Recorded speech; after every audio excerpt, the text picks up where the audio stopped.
Good evening, my word fam, and welcome back to Words with Friends Live. I, of course, am your host, Iman Carlson, aka Alpha Cat. We got a great game for you tonight, full of many fun and interesting words, per usual. Of course, the best words of all will be, you just won some money. Now, we are in the last day of the solo chat challenge. So now is your chance to go against the word masters. And no, I don't mean me, I mean in the game.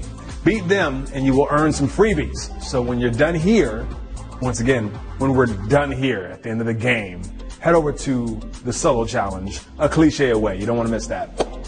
Also, before we get started and get into the rules of the game, please stick around to the end for many reasons, but for one in particular, I will be announcing tomorrow's super major jackpot. Or as DJ Khaled would say, major alert. But does he still say that? I don't know.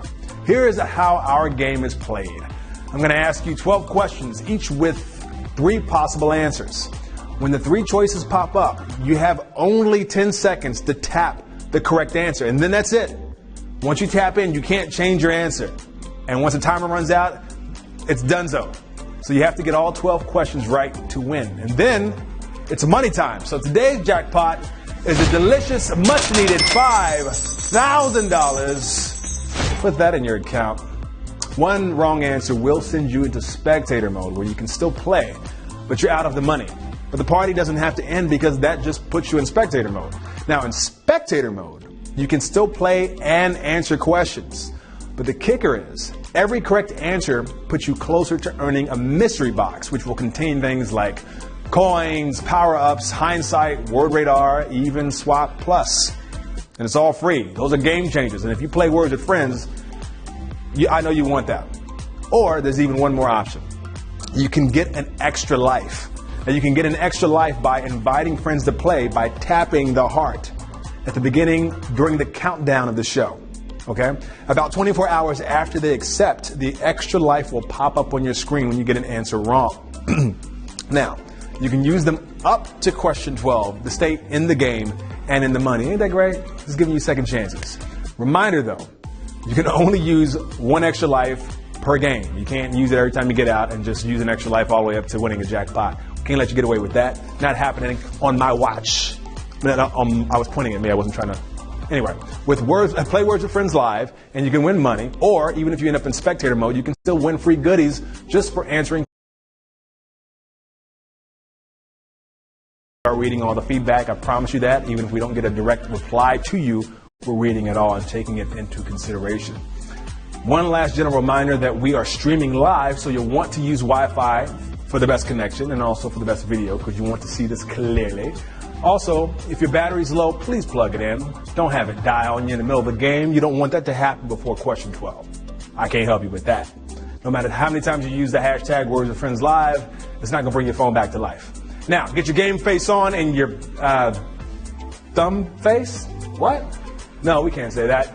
Let's just play the game. And as always, we're going to get started with our Words with Friends word of the day, which is perseverance. Here we go with question number 1. Which is the correct spelling of perseverance? Which of these 3 options below is the absolute correct spelling of perseverance? Now listen up, it's time for a quick pep talk.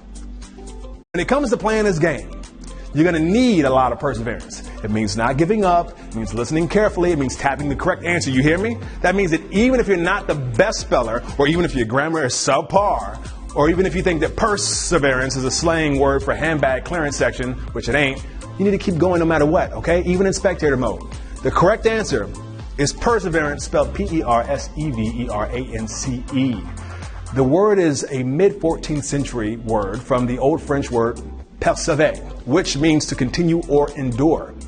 Although back then perseverance meant having to endure struggles of endless wars and battlefields and diseases, now perseverance just means waiting 5 seconds to skip through a video ad. We've all become very impatient. Well, you have. I'm patient. Question 2. Which is the correct form of the popular American idiom Stars and Stripes? Which of these 3 is the correct form of the popular American idiom Stars and Stripes? Now, I'm not saying that this is a super easy question, but I'm also not saying that. Here's the thing. I feel like as an American, there's certain things in life that we all should just know. Especially like I said, if you're an American, like where you can get the best all-you-can-eat buffets. It's pretty American, right? I mean, it's probably good if you know like how many states there are, the Constitution, yada yada, laws.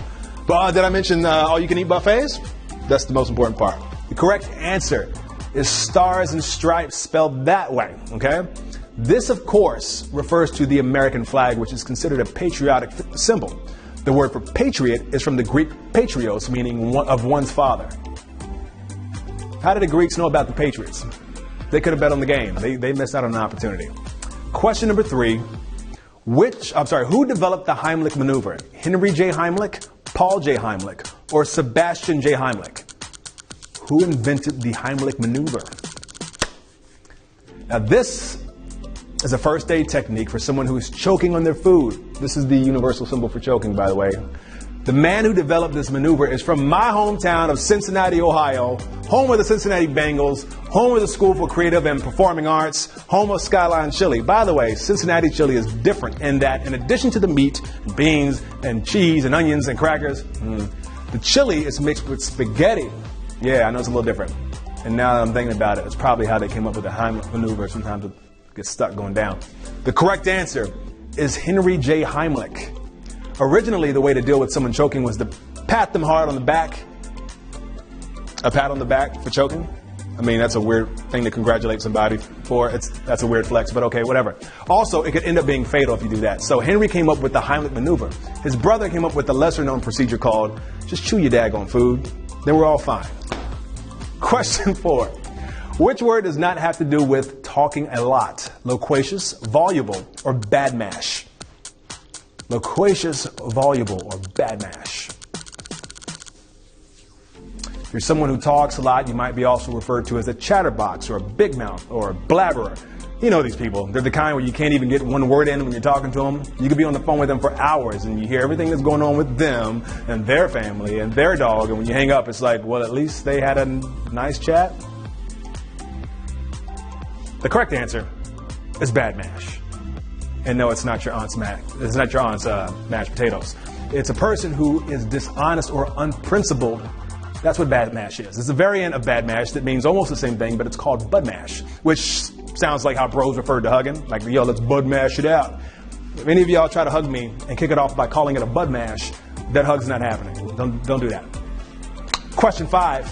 Which of these voluble songs has the most words in it? Kanye West's Mercy, Jay-Z's Empire State of Mind, or Eminem's Rap God? Who is the most talkative? See what we did just there? We're bringing voluble back. We're not bringing sexy back because Justin Timberlake thinks he did that already, but voluble is a pretty close second. For me, when it comes to songs, I like to get my money's worth. So it's important that my songs have as many words in them as possible. And I mean real words, not mumble rap. One person who doesn't mumble rap though, Eminem. The correct answer is Rap God. Mercy has 965 words. Empire State of Mind has 659 words. Meanwhile, in 6 minutes and 4 seconds, Rap God manages to have an incredible length of 1,560 words, which is almost as long as a CVS receipt. Stop wasting paper, CVS. Question 6. To dither is to be what? Indirect, indiscreet, or indecisive? Don't dither on this. Come on, guys, and you can get it right. Tick, tick, tock. Dither also means adding white noise to audio signals to reduce distortion. Similar to how white noise machines use humming or buzzing to distract from loud noises. And also it helps people to sleep. But if you can't afford a white noise machine, try a box full of bees. Sure, you might have nightmares because there's a box full of death by stinging sitting next to your bed, but at least you can get some distracting buzzing noises, right? You gotta win some, you lose some. The correct answer is indecisive. As a noun, dither can mean a highly nervous, excited, or agitated state. My 3 go-tos.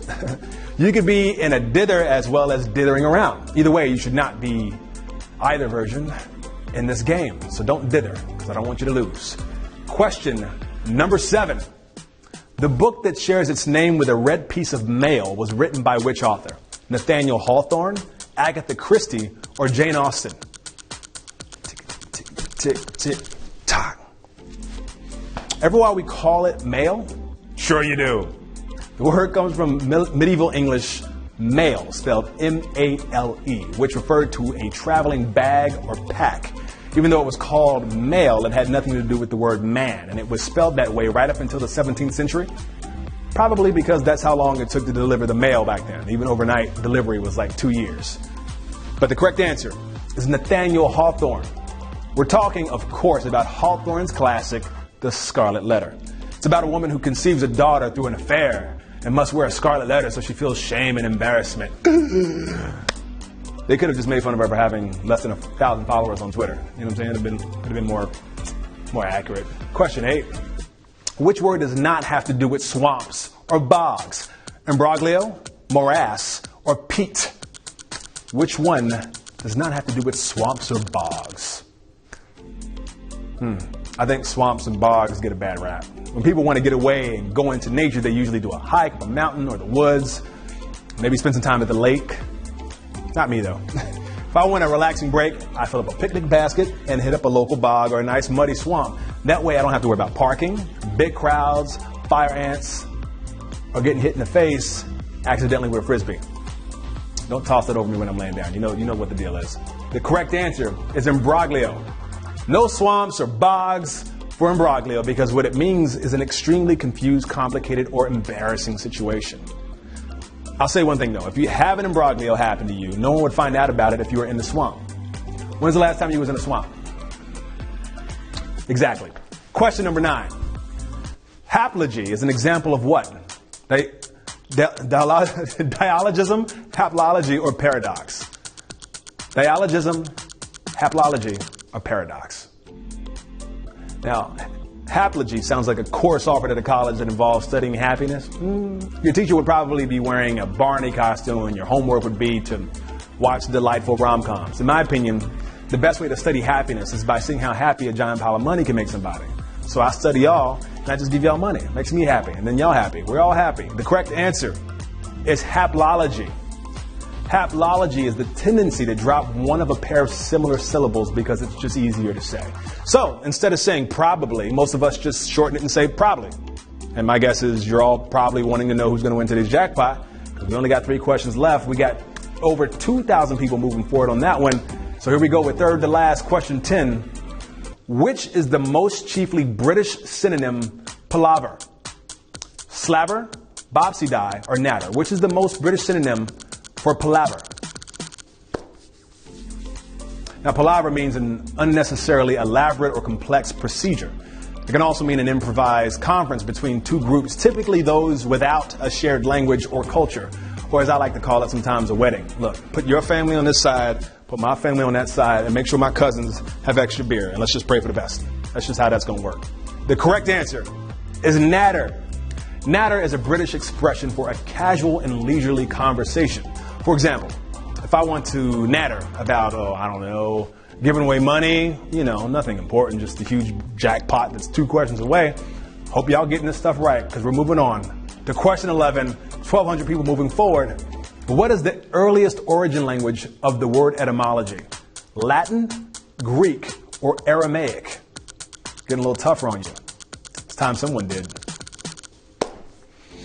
To be honest, origin language doesn't sound as fun as origin story. So maybe it'll help if we just pretend this is an origin story for a superhero, and his superhero name is Word Man.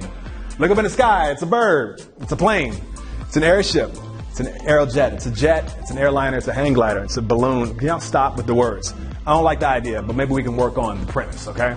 Maybe that will be helpful. The correct answer is Greek. Etymology is the study of the origin of words and comes from the Greek word etymologia, which means analysis of a word to find its true origin. Basically, etymologia is Ancestry.com for words. That's what that basically amounts to. All right, guys, the moment that we have all been waiting for, the last question of the day, question 12, for all the cheese, the quesos, the pesos, the fromage, the cheddar, the ducats, the racks. In astronomy, 4 successive total lunar eclipses are called what? Quadrant, tetrad, lunar K. Quadrant, tetrad, lunar Quay. 4 successive total lunar eclipses. Wow. Wait until that double rainbow guy hears about that. A lunar eclipse is when the moon passes directly behind the Earth and into its shadow. And can only happen when the sun, Earth, and moon are aligned with the Earth between them. Trying to get the Earth, the sun, and the moon aligned is really difficult, so that's why Earth, Wind, and Fire was way more successful. Clear the schedules. All right, before I reveal the answer and the winners, just a quick heads up that we're going to be mixing up the games next week. The game times are getting all switched up. So starting Monday, when the game will be 8:30 Eastern and 5:30 Pacific. So once again, Monday, the game will be 8:30 Eastern and 5:30 Pacific. So keep those notifications turned on so you don't miss a game, okay? The correct answer for all of the money is tetrad. A tetrad means a group or set of four. But we've got way more than a tetrad winning this jackpot, hopefully. And that is the game. You got all 12 questions right, which means you're sharing $5,000. And now, time for the big announcement. Tomorrow's big Sunday jackpot is $10,000. Okay, we're doubling it up for you and giving away a whole lot more money. We have 1,057 winners. Congrats to Keon M5, Miles A, Michael Burrow, 1437, Abhishek K, Girish Pachuru. Congratulations to you all. Please join us again tomorrow. Same time, same place, same app, and same face, but double the amount of money. I have been your host, Amon Crossan, a.k.a. Alpha Cat. Boom. And this, well, it's been Words of Friends Live. I'll see you tomorrow. I'm ready. Let's go. Peace.